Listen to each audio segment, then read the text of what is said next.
ದೊರೆ, ಅಹಿಂದ ನಾಯಕ, ಕೋಮುವಾದಿಗಳ ವಿರುದ್ಧ ಸಿಡಿದತ್ತ ಸಿಡಿಲ ಮರಿ ಶ್ರೀಮಾನ್ ಸಿದ್ದರಾಮಯ್ಯ ನಿಮ್ಮ ಮುಂದೆ.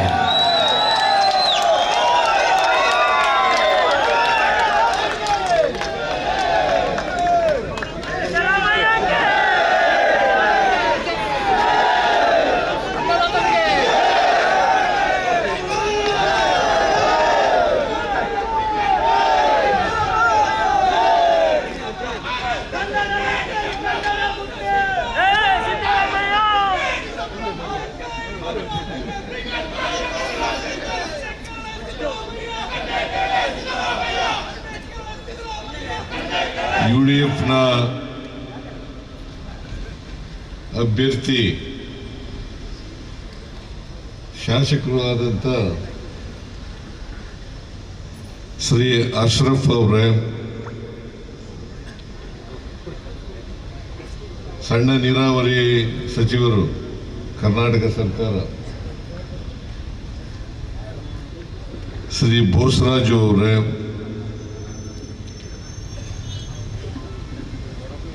ರಾಜಮೋಹನ್ ಉನ್ನೀತಾ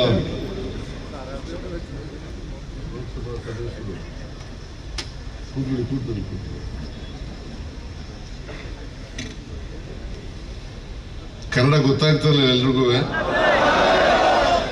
ನನಗೆ ಮಲಯಾಳಂ ಬರಲ್ಲ.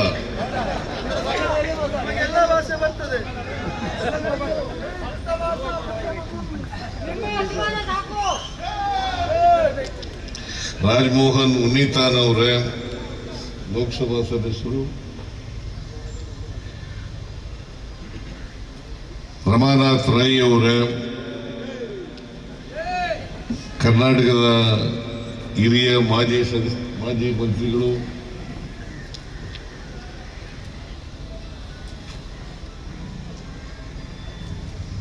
ವಿನಯ್ ಕುಮಾರ್ ಸ್ವರ್ಕಿ ಅವರೇ, ಮಾಜಿ ಮಂತ್ರಿಗಳು,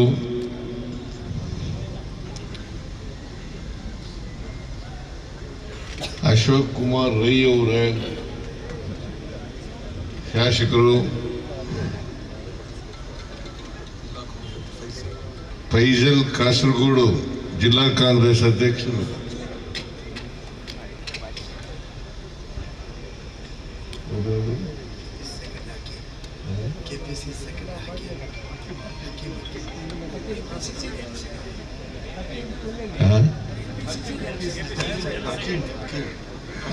ಅಕೀಂ ಶ್ರೀ ಅಕೀಂ ಅವರ ಕೆಪಿಸಿಸಿ ಜನರಲ್ ಸೆಕ್ರೆಟರಿ,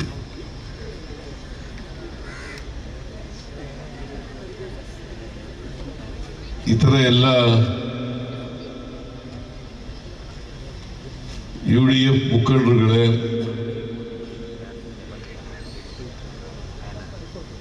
ಇಲ್ಲಿ ಆಗಮಿಸಿರ್ತಕ್ಕಂಥ ಮತದಾರ ಬಂಧುಗಳೇ, ತಾಯಂದಿರೇ, ಎಲ್ಲ ಯುವ ಮಿತ್ರರೇ, ಮಾಧ್ಯಮದ ಗೆಳೆಯರೇ,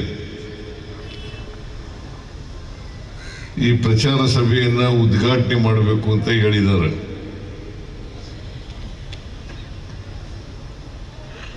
ಈ ಸಭೆಯನ್ನ ಅತ್ಯಂತ ಸಂತೋಷದಿಂದ ಉದ್ಘಾಟನೆ ಮಾಡಿದ್ದೇನೆ ಅಂತ ಹೇಳಲಿಕ್ಕೆ ಬಯಸ್ತಾ ಇದ್ದೇನೆ.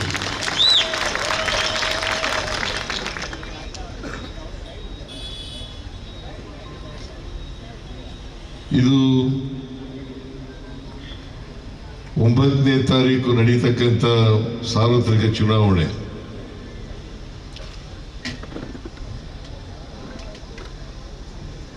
ಅದರ ನಿಮಿತ್ತ ಮಾಡ್ತಕ್ಕಂಥ ಸಭೆ ಇದು, ಪ್ರಚಾರ ಸಭೆ.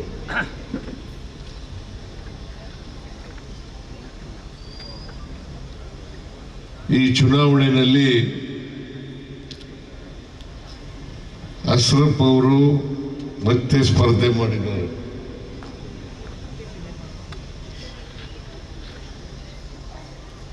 ನೀವೆಲ್ಲ ಅಶ್ರಫ್ ಅವರು ಶಾಸಕರಾಗಿ ನಿಮ್ಮೆಲ್ಲರಿಗೂ ಪರಿಚಿತರಾಗಿದ್ದಾರೆ ಅಂತಕ್ಕಂಥದ್ದು ನನ್ನ ಭಾವನೆ. ಅವರ 5 ವರ್ಷಗಳ ಕೆಲಸಗಳನ್ನು ತಾವೆಲ್ಲ ಕೂಡ ನೋಡಿದ್ದೀರಿ. ಮತ್ತೆ ಸ್ಪರ್ಧೆಯನ್ನು ಬಯಸಿ ಮತ್ತೊಮ್ಮೆ ನಿಮ್ಮೆಲ್ಲರ ಆಶೀರ್ವಾದವನ್ನು ಕೇಳಲಿಕ್ಕೆ ಅವರು ಚುನಾವಣೆಯಲ್ಲಿ ನಿಂತಿದ್ದಾರೆ. ನೀವೆಲ್ಲರೂ ಕೂಡ 9ನೇ ತಾರೀಕು ಮತ್ತೊಮ್ಮೆ ಅವರಿಗೆ ಆಶೀರ್ವಾದ ಮಾಡಬೇಕು ಅಂತೇಳಿ ನಾನು ಕರ್ನಾಟಕದ ಮುಖ್ಯಮಂತ್ರಿಯಾಗಿ ನಿಮ್ಮ ಮುಂದೆ ನಿಂತಿದ್ದೇನೆ.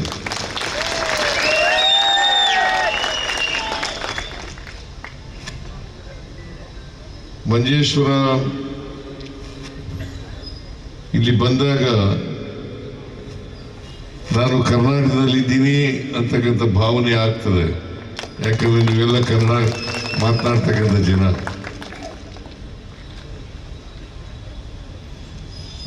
ಸಾವಿರದ 1956ನೇ ಇಸ್ವಿನಲ್ಲಿ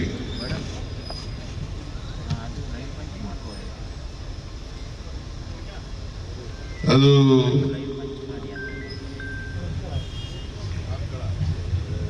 ಕೇರಳಕ್ಕೆ ಸೇರಿತು. ಆದರೂ ಕರ್ನಾಟಕದಲ್ಲೇ ಇರಬೇಕಾಗಿತ್ತು ಅಂತಕ್ಕಂಥದ್ದು ನನ್ನ ಭಾವನೆ. ಯಾಕಂದ್ರೆ ನೀವೆಲ್ಲ ಕನ್ನಡ ಮಾತನಾಡ್ತಕ್ಕಂಥ ಜನ, ಕನ್ನಡದಲ್ಲಿ ಓದ್ತಕ್ಕಂಥ ಜನ. ಅದಕ್ಕೋಸ್ಕರನೇ ಇಲ್ಲಿ ರಾಷ್ಟ್ರಕವಿ ಮಂಜೇಶ್ವರ ಗೋವಿಂದ ಪೈ ಮಹಾನ್ ಸಾಹಿತಿಗಳಿದ್ರು. ಇಲ್ಲಿ ಕಯ್ಯಾರ KN ರೈ ಅವರು ಕೂಡ ಇಲ್ಲಿ ಮಂಜೇಶ್ವರದಲ್ಲಿ ಇದ್ದವರು. ಬಹಳ ಜನ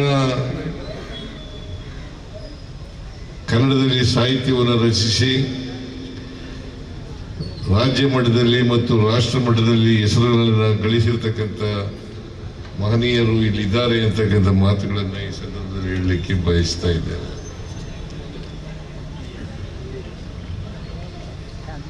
ಬಹಳ ಸಂತೋಷದ ವಿಚಾರ ಏನಪ್ಪಾ ಅಂತಂದ್ರೆ, ನೀವು ಕೇರಳ ರಾಜ್ಯದಲ್ಲಿ ಇದ್ರೂ ಕೂಡ ಕನ್ನಡದಲ್ಲಿ ಮಾತನಾಡಿ, ಕನ್ನಡದಲ್ಲಿ ಕಲಿತು, ಕನ್ನಡದ ಅಸ್ತಿತ್ವವನ್ನು ಉಳಿಸಿರ್ತಕ್ಕಂಥದ್ದು ಬಹಳ ಸಂತೋಷದ ವಿಚಾರ ಅಂತಕ್ಕಂಥ ಮಾತುಗಳನ್ನು ತಮಗೆ ತಿಳಿಸಲಿಕ್ಕೆ ಬಯಸ್ತೇನೆ. ನಾನು ಹಿಂದೆ ಯಾವಾಗ ಇಷ್ಟನೇ ಇಸ್ವಿಟ್ ಬಂದಿದ್ದು 19ರಲ್ಲಿ ಬಂದಿದ್ದೆ. ಈಗ ವೇಣುಗೋಪಾಲ್ರವರು ಮತ್ತೆ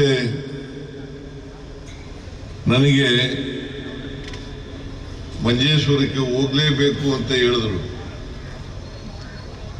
ಹಾಗಾಗಿ ಇವತ್ತು ಅಶ್ರಫ್ ಅವರ ಪರವಾಗಿ ಮತಯಾಚನೆಗೋಸ್ಕರ ಬಂದಿದ್ದೇನೆ. ನನಗೆ ವಿಶ್ವಾಸ ಇದೆ, ಈ ಬಾರಿನೂ ಕೂಡ 100ಕ್ಕೆ 100 ಗೆದ್ದೇ ಗೆಲ್ತಾರೆ ಅಂತಕ್ಕಂಥ ವಿಶ್ವಾಸ.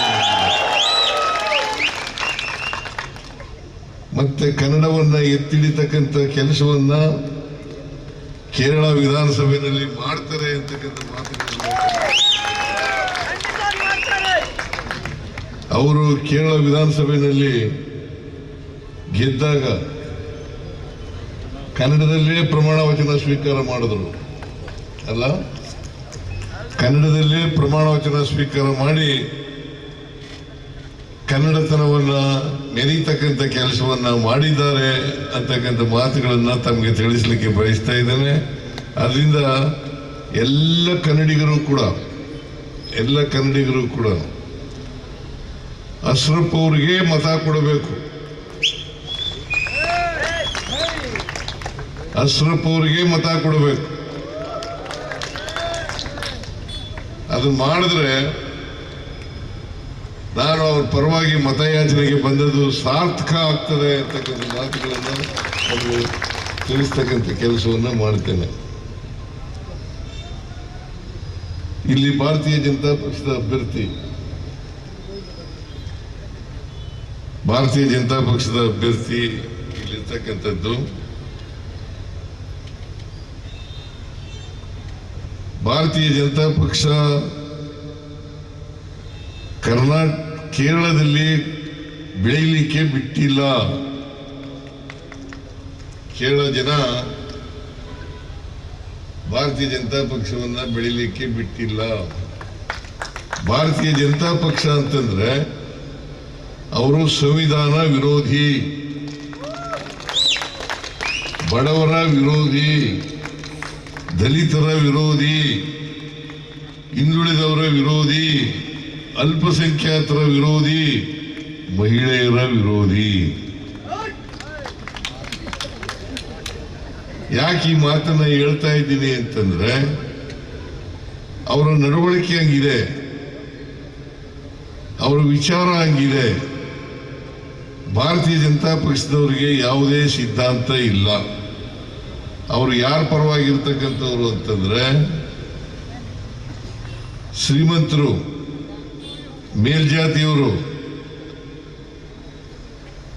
ಮತ್ತೆ ಕಾರ್ಪೊರೇಟ್ ಬಾಡಿಗಳ ಪರವಾಗಿರ್ತಕ್ಕಂಥ ಅದೇ ಭಾರತೀಯ ಜನತಾ ಪಕ್ಷ. ನೀವು ಒಂದು ಕರ್ನಾಟಕದ ಉದಾಹರಣೆಯನ್ನು ನಿಮಗೆ ಹೇಳಬೇಕು ಅಂತಂದ್ರೆ 2023 ವಿಧಾನಸಭಾ ಚುನಾವಣೆಗಿಂತ ಮುಂಚಿತವಾಗಿ ನಾವು ಗ್ಯಾರಂಟಿ ಯೋಜನೆಗಳನ್ನು ಘೋಷಣೆ ಮಾಡೋದು. ಪ್ರಧಾನಮಂತ್ರಿ ಆದಿಯಾಗಿ ಬಿಜೆಪಿಯವರು ಇದನ್ನ ವಿರೋಧ ಮಾಡಿದ್ರು.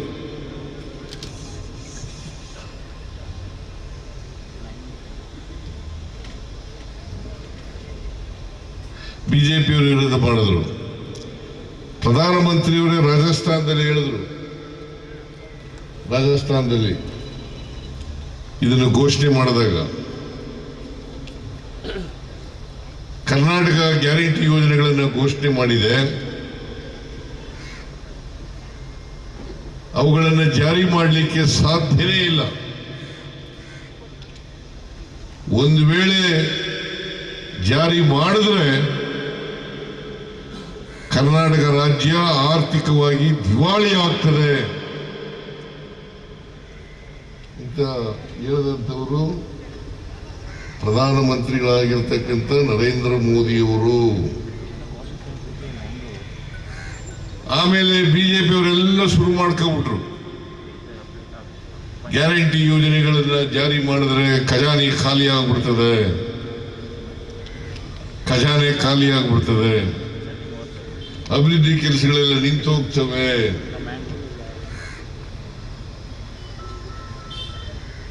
ಆಮೇಲೆ ಒಂದು ವರ್ಷ ಮಾತ್ರ ಈ ಗ್ಯಾರಂಟಿ ಯೋಜನೆಗಳನ್ನು ಮಾಡೋದು, ಒಂದು ವರ್ಷದ ನಂತರ ಮಾಡಕ್ಕಾಗಲ್ಲ. ಕಾರಣ ಯಾಕಪ್ಪ ಅಂತಂದ್ರೆ ದುಡ್ಡು ಒದಗಿಸ್ಲಿಕ್ಕೆ ಸಾಧ್ಯ ಆಗಲ್ಲ. ಇವತ್ತು ಗ್ಯಾರಂಟಿ ಯೋಜನೆಗಳನ್ನ ಕಳೆದ 3 ವರ್ಷಗಳಿಂದ ಜಾರಿ ಮಾಡಿದ್ದೇವೆ.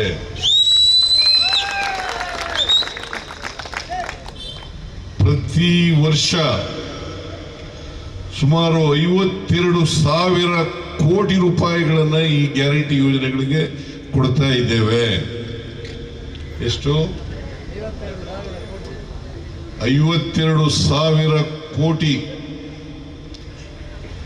ಮೊನ್ನೆ ತಾನೇ ಬಜೆಟ್ ಮಂಡಿಸಿದೆ ನಾನು, ವಿಧಾನಸಭೆಯಲ್ಲಿ ಹೇಳಿದೆ 24 ಮಾರ್ಚ್ 2026 ಖರ್ಚು ಮಾಡಿರ್ತಕ್ಕಂಥ ಹಣ ಗ್ಯಾರಂಟಿ ಯೋಜನೆಗಳಿಗೆ 1,31,000 ಕೋಟಿ. 1,31,000 ಕೋಟಿ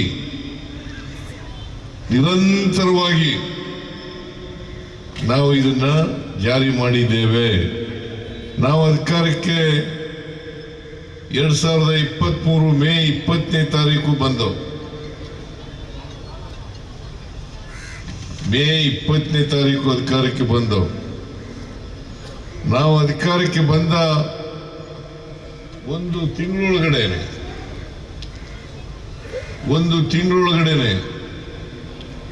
ಅಂದ್ರೆ 20ನೇ ತಾರೀಕು ನಾವು ಅಧಿಕಾರಕ್ಕೆ ಬಂದು ಜೂನ್ 10 ಅಥವಾ 11ನೇ ತಾರೀಕು ಶಕ್ತಿ ಯೋಜನೆಯನ್ನ ಜಾರಿಗೆ ಕೊಟ್ಟು, ಶಕ್ತಿ ಯೋಜನೆ ನಿಮಗೆಲ್ಲ ಗೊತ್ತಿದೆ. ಶಕ್ತಿ ಯೋಜನೆ ಅಂದ್ರೆ ಏನು ಅಂತ ಕೇರಳದಲ್ಲೂ ಕೂಡ ಜಾರಿ ಈಗ ಘೋಷಣೆ ಮಾಡಿದ್ದಾರೆ.